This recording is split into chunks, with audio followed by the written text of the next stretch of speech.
ใครนี่ก่อนเจอจิตโตเดียวควันหิงที่สอแฟ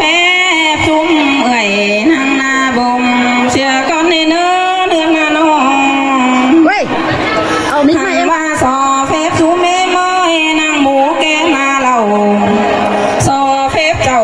ปีน้องรอมาบวนเพื่อนมาหลังส่งเขาก็เนื้อปึ้งปีหักหลาหิงหัวเจอหิง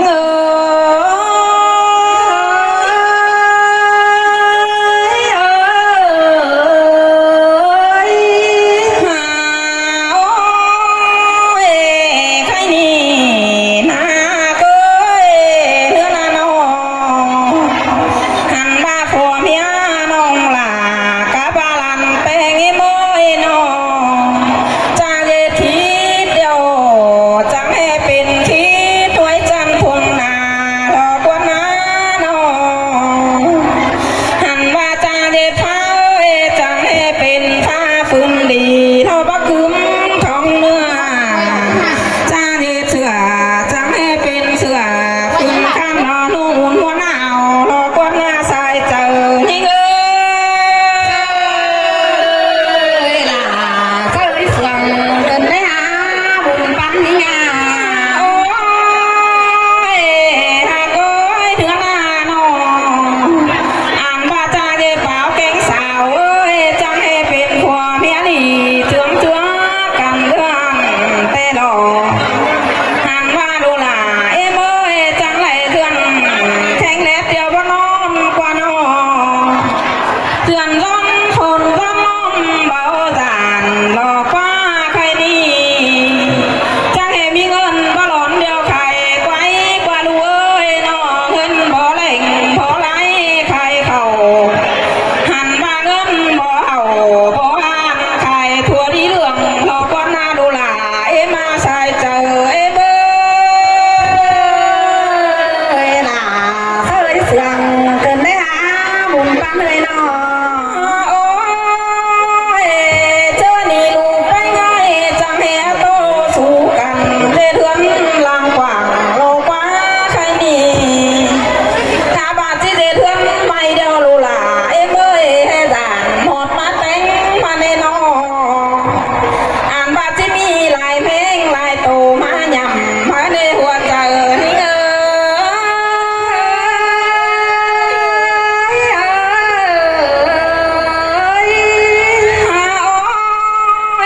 เจ้านี่ลูหลาเอ็มจังให้ไหลเอาสีมาได้หลอกว่า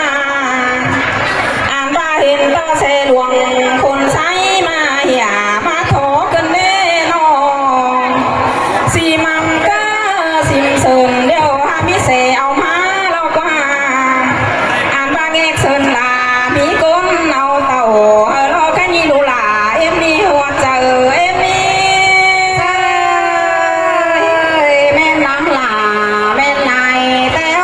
สายก็เลยเนาะโอ้ยหาก็จังให้ไปหาม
สวงเกินได้หาบุญปันเลยน้องหาก้อยใครนี่ความคับเป็นไทยล่ะสาวนี้บ่ไหลล้อกับป่าเอ็มลาล่ะสาวนี้นหันมาที่ใจไปลมหูแก่นาเราที่บ้างไม่เฮเจ้าพี่น้องเราปันเปียงกันโตเด้เนออะไรที่มวนหมูแก่แม่นี่เฮาจวงกันเบาที่มวนหมูเราแม่นี่เฮาจวงกันไว้เด้เนอซุ่มโลลาทานแป้ง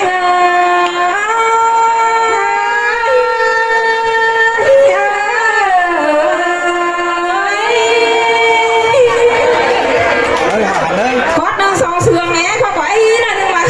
เอากันโต๊ะมือเสืองหยังโจ๊กค่อยๆเตือนหน่อยบ่ได้ไอ้พ่อแม่เอ้ย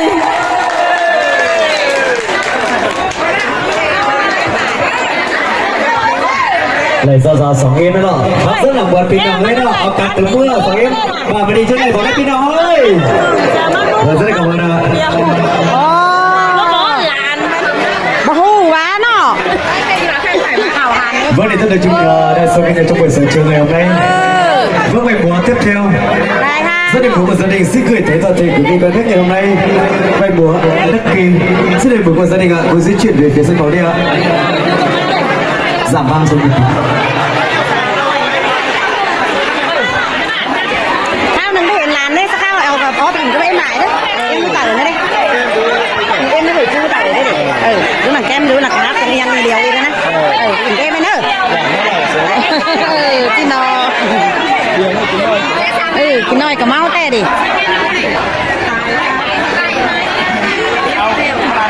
เดี๋ยวก็3ฟุตก็มันต้องสั่งกระเกลือกระแดงแค่นี้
Hãy subscribe cho kênh Ghiền Mì Gõ để không bỏ lỡ